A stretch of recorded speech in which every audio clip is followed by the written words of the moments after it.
Magandang gabi mga ka-horror. Itago nyo na lang ako sa pangalang Lisa.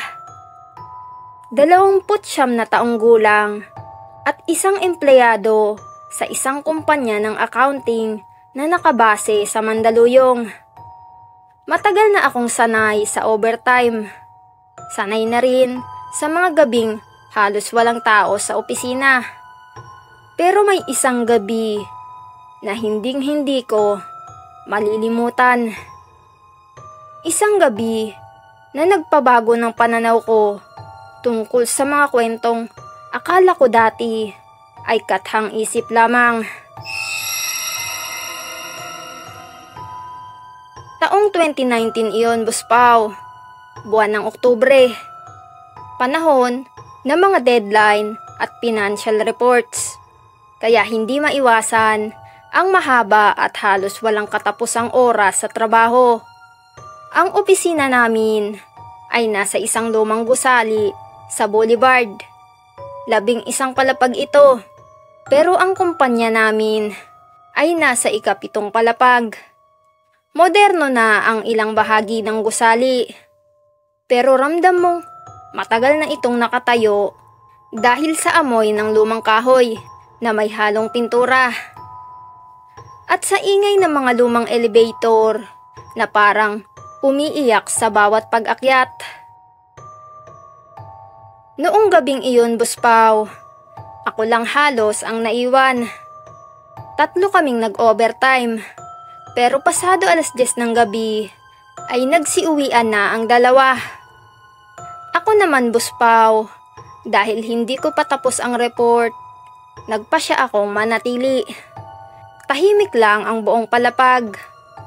Tanging ugong ng aircon at tunog ng mga tipa sa keyboard ang naririnig.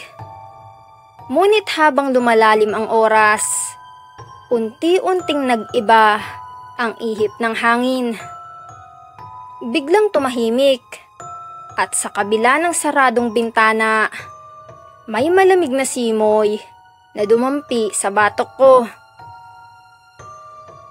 Habang nakatutok ako sa monitor, napansin ko ang refleksyon sa screen. Parang may dumaan sa likod ko, Buspaw. Isang mabilis na anino. Diretso lang. Mula sa kaliwa, papuntang kanan. Nilingon ko ang paligid. Ngunit wala naman tao.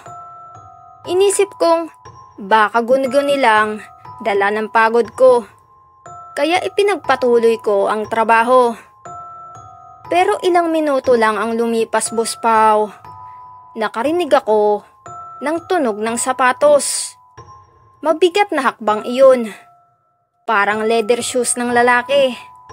Dahan-dahan, papalapit mula sa may koridor.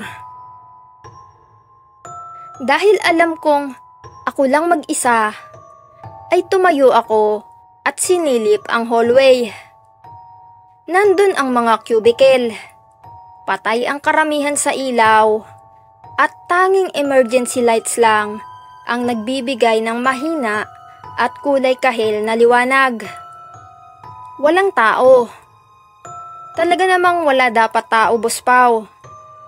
Pero ang mga yapak ay nagpapatuloy. Mabagal, paikot, parang umiikot lang sa paligid ko. Bumalik ako sa mesa. Pilit kong iniisip na baka may janitor lang na dumaan. Pero nang sulyapan ko muli ang screen, malinaw kong nakita sa refleksyon ang isang itim na anino.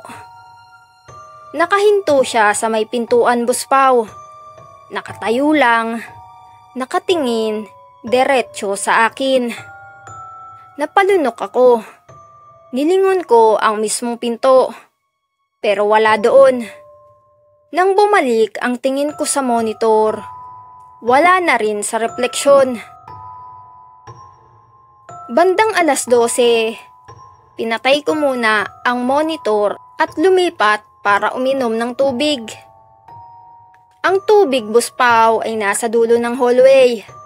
At habang naglalakad ako, naramdaman kong parang ang layo ng bawat hakbang. Parang humahaba ang koridor. Lumalayo ang dulo. Kahit ilang hakbang na ang nagawa ko.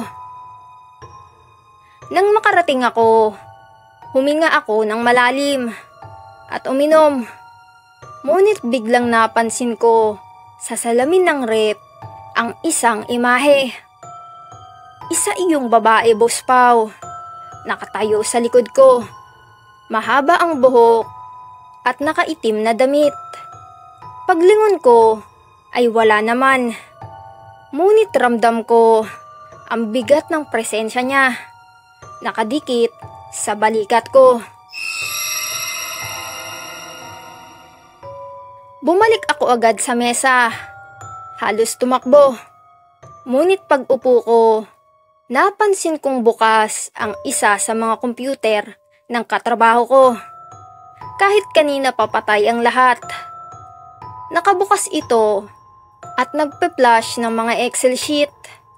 Gumagalaw iyon mag-isa, Boss Pao.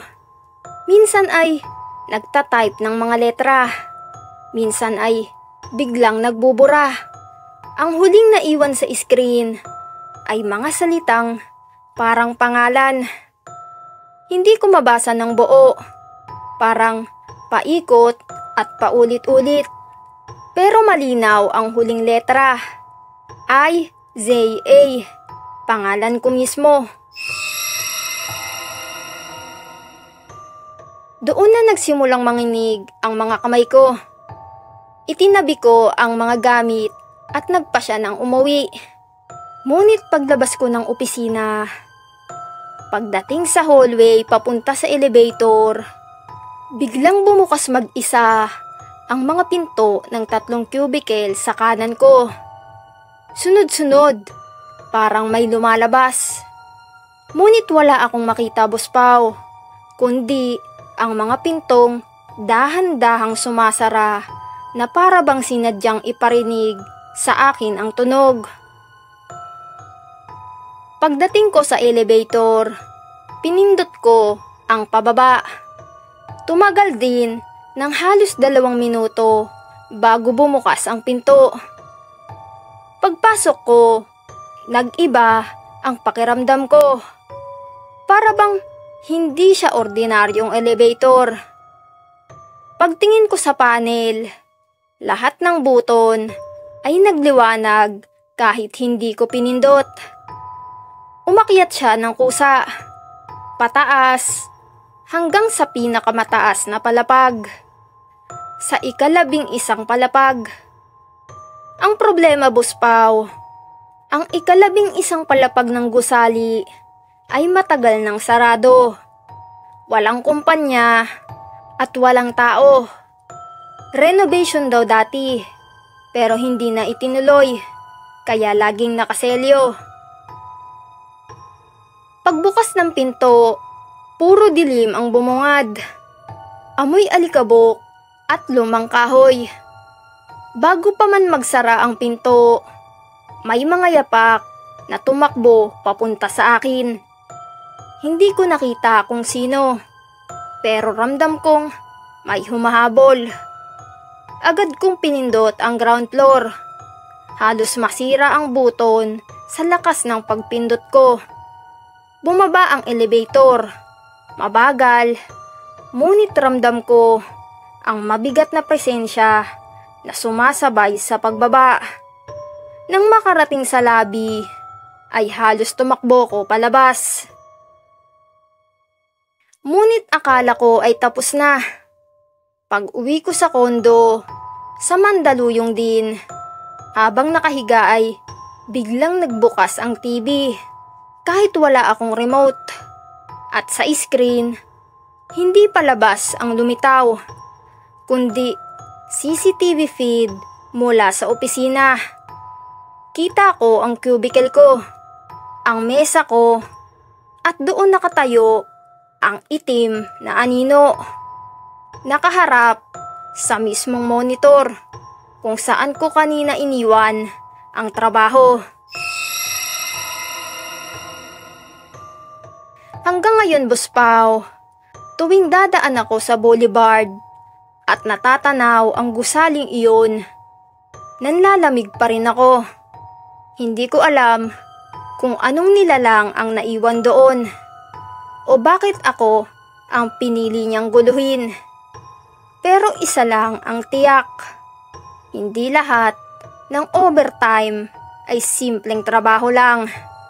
May mga pagkakataong ang oras na nilalaan mo sa katahimikan ay binabayaran ng presensyang hindi mo na kayang takasan.